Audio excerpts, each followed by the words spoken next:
Hey, what's going on, people? This is Rolo C along with my man JT, and this is the Stem Cell Podcast. And in the entertainment news, I wanted to bring up a good docu-series that I just actually saw this past weekend. I just seen the first episode. Obviously, I gotta wait to watch the other episode because my wife doesn't want to miss it, so I totally get it. It's a Netflix release called Fight World. It's actually hosted by fight enthusiast slash actor Frank Grillo. In case if you guys don't know who he is, he was in The Purge Anarchy, The Purge Election Year, Homefront, and also in Zero Dark 30. Very good actor. And the first episode took place in a small neighborhood in Mexico City, Mexico called Tepito. And it's a really bad neighborhood. I'm very familiar with neighborhoods such as this, especially, being Puerto Rican, going to Puerto Rico and actually seeing if you go to San Juan, there's a small little neighborhood called La Pela, and if you're not from there, you don't want to walk in there because you won't walk out. It is what it is. They only really gravitate toward folks that are from the neighborhood, and if you're not from there, don't take your ass in there. So this little place called Tepito is kind of the same way in Mexico City, Mexico, and this guy he did a great job. He's actually going through fight training with several different trainers that actually train Mexican champions out in Mexico. And the most notable was that he actually interviewed was Julio Cesar Chavez, and he was an incredible boxer. Had over 100 wins. I mean, the dude, he was just awesome in every aspect of the game. But he also stated that he knew his downfall was coming because he was abusing his body with alcohol and drugs and things like that. Typical rise and fall. It happens. We're all flawed. We're all human.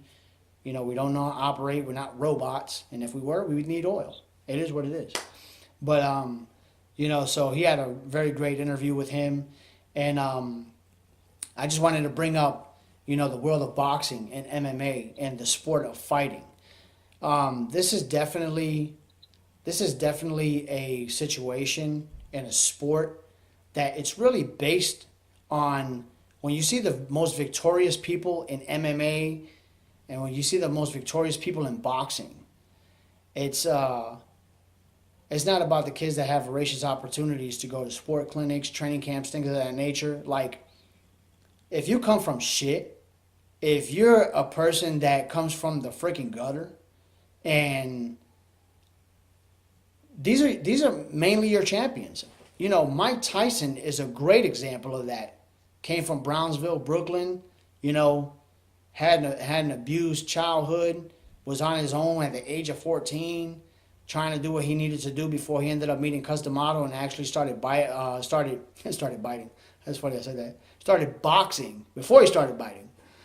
Started boxing as a young Olympian. Shout out to Mike Tyson. It just goes to show you, like, when you see these guys and they're incredible at what they do in reference to fighting, it's like if you put two guys together in the ring, it's like, okay, well, who had the worst upbringing? Who came from absolutely like nothing? Who came from shit? You know what I'm saying? If you got a guy, let's say from you have the issue that's going on in Honduras now with, the people in the caravan movement trying to actually make it to the U.S. Let's say you got somebody who stays. Somebody goes, they end up going somewhere else. They're actually able to go to Mexico. And they start training to be a fighter. Well, that guy's from Honduras. That guy came from drug trafficking, human trafficking, violent crimes, domestic disputes and domestic abuse. And this kid has all that channeled inside of him. He's going to beat the shit out of somebody. You understand what I'm saying? With the proper skill and technique, he's going to beat the hell out of someone. And it's not like baseball. It's not like football, basketball, where you go to camps and clinics and stuff like that. And it's like basically the kids with the most opportunities, who are actually wealthy or, someone of wealth actually thinks this kid has great talent and they catapult them into putting him into a training camp and things of that nature. They end up becoming, a fair, decent athlete and could possibly dominate the sport. But with fighting, it is so different because the mindset of the fighter is, if I don't do what I'm supposed to do, my family won't eat. Like by default, they know my family won't eat. My family's not going to make it. We're not going to have anywhere to live.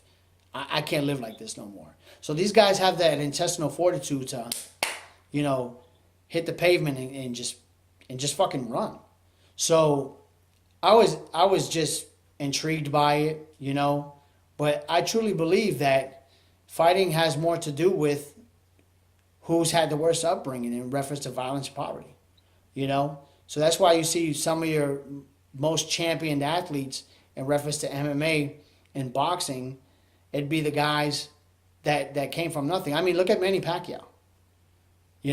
Manny Pacquiao is a perfect example. Philippines, man, they're fucking hurting over there, and he came up through that, and at the end of the day, nobody said Floyd Mayweather's his life was grand. Maybe that's why he's as shallow as fuck as he is right now with money, because he didn't have any. But at least he had a great father to teach him the ropes, and Floyd Senior, and really get him into boxing, do what he's supposed to do.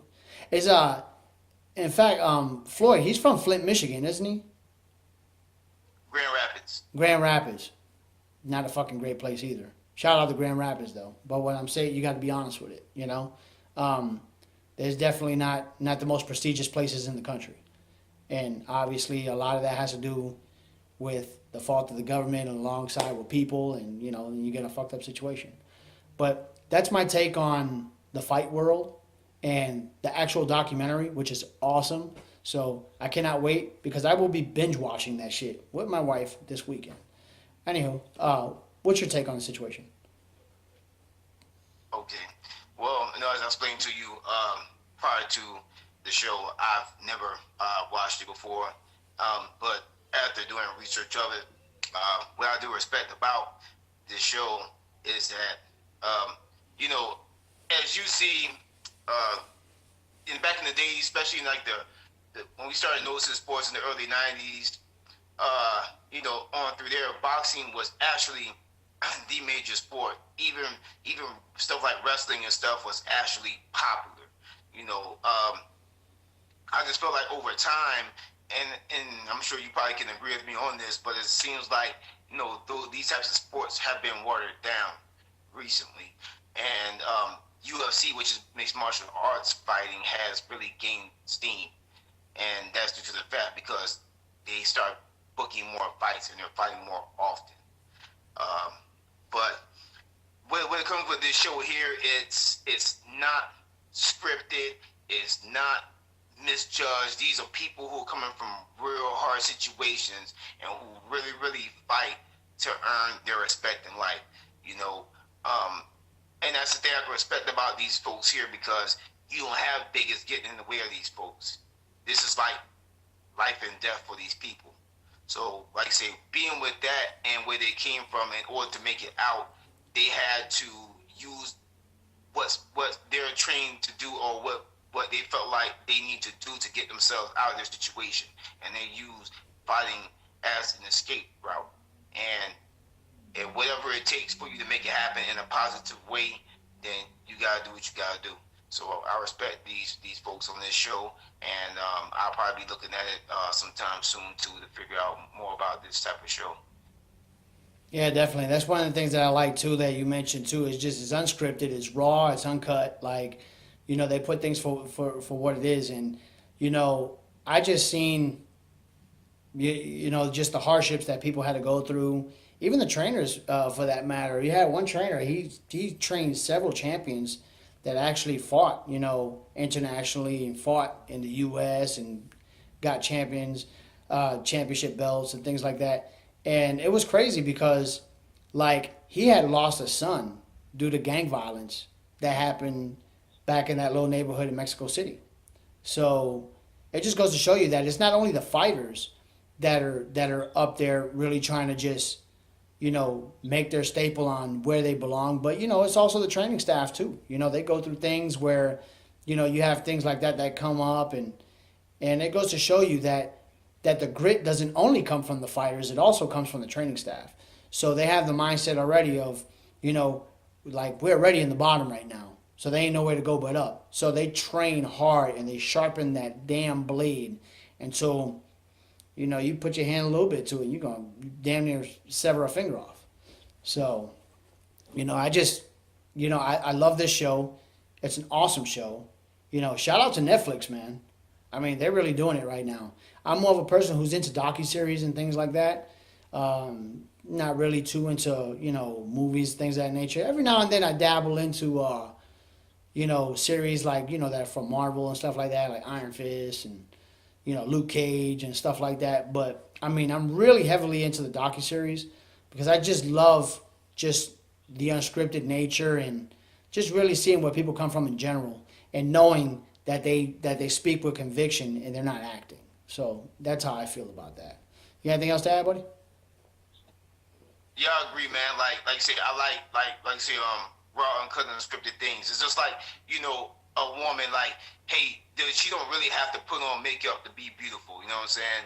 But you know what I'm saying? So like to me, makeup is almost like being a script. I gotta make myself look more beautiful than I already am just to impress someone. And that's what sports has seemed like it's been doing the same thing. So I got respect for this type of thing right here. Yeah, definitely, definitely. Well, you know what? There you have it. Definitely be sure to check that out, man. Fight World on Netflix. They ain't paying me to promote it, but I'm just saying it's good and great, content to watch. And, if you love seeing people come from the bottom and have that will to win, then it's something that you want to watch. And it's not scripted. It's not a Hollywood story. It's real life. So definitely check that out. We'll be back with another segment, entertainment news. Stick with us. This is Rolo, JT, the Stem Cell Podcast, episode 9.